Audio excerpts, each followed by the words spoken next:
folks, and welcome back to The View for your countdown to kick off. Nearly there, nearly game time, ready to watch Leeds United against Sheffield United. Probably the biggest game of the season so far, excluding the Sunderland game, but in the hierarchy of the Championship, two very much title promotion candidates head to head tonight for the first time. We're going to go through the form guide. We'll go through the next 5 games as well as the previous 5 to look at what these teams have ahead of them, team news, as well as some external factors to take into consideration ahead of tonight's game. We're not live, as you can see. You're live here right now, but I'm at a stag, so still want to make sure we got something out. So the team lineup discussion will be predicted rather than the official one, because you'll have that and I don't right now. So there's also a redirect as well that will kick into the beginning of the Just Joe football show's watch along for the game as well. So if you want some company when you're watching the game tonight, this will, when it finishes, kick you straight over to Joe's channel if you want to watch that. We'll start off with the form guide coming into this. In the last 5 games, Leeds United with 1 loss, 2 wins and 2 draws in their last 5 games. The 2 draws being probably the more frustrating, especially the last game we played against Sunderland. Leeds sitting in 5th place in the table right now.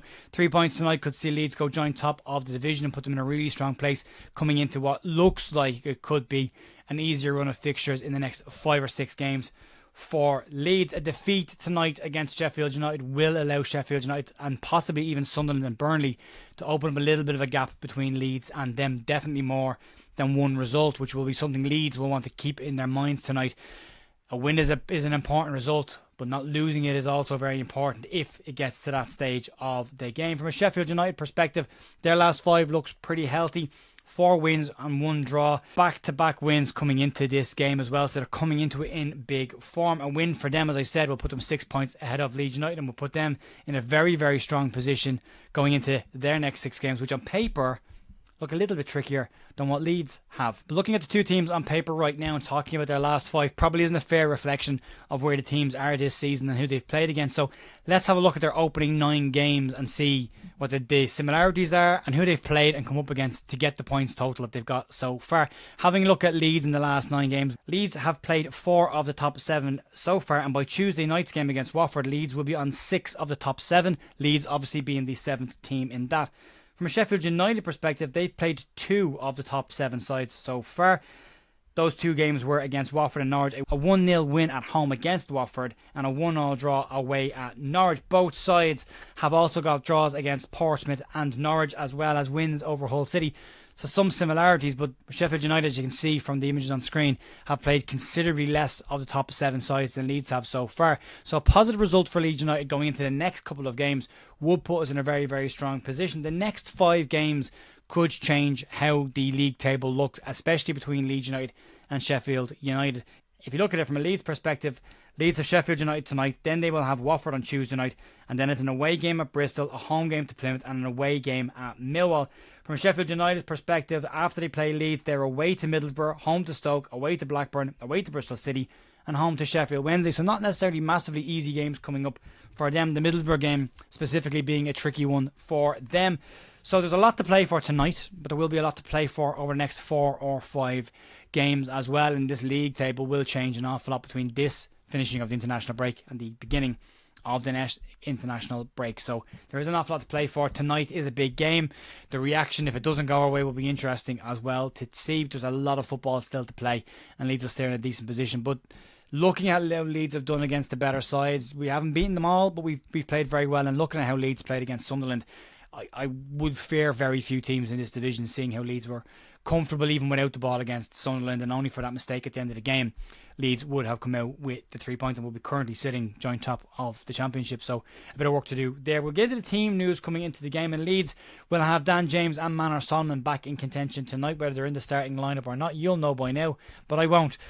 But having those 2 back gives Leeds plenty more options on the bench. The big decision for Leeds will be around the timing of Brendan Aronson and Ao Tanaka's return to the club. Ao Tanaka playing 95 minutes for Japan only a day and a half ago, while Brendan Aronson played 75 minutes for the US in their final game. Daniel Farke's facial expression suggested he wasn't overly happy with the USMNT decision to let Christian Pulisic go back to his club because of load, but keep Brendan Aronson at the national side, despite the fact he played the same amount of minutes as Pulisic so far this season. From a Sheffield United perspective, they are all good to go. Their players are on the way back or are back from international duty with a clean bill of health, and they're in the same position, according to Chris Wilder, that they were going into the Luton Town game, so in a decent position for them. But there are plenty of external factors to take into consideration tonight. From a Leeds perspective, there's the reaction of Ilan Meslier following the mistake. We will want to see how he handles himself in the first 10 or 15 minutes and whether Sheffield United will try and capitalise on maybe some early nerves around Elland Road and maybe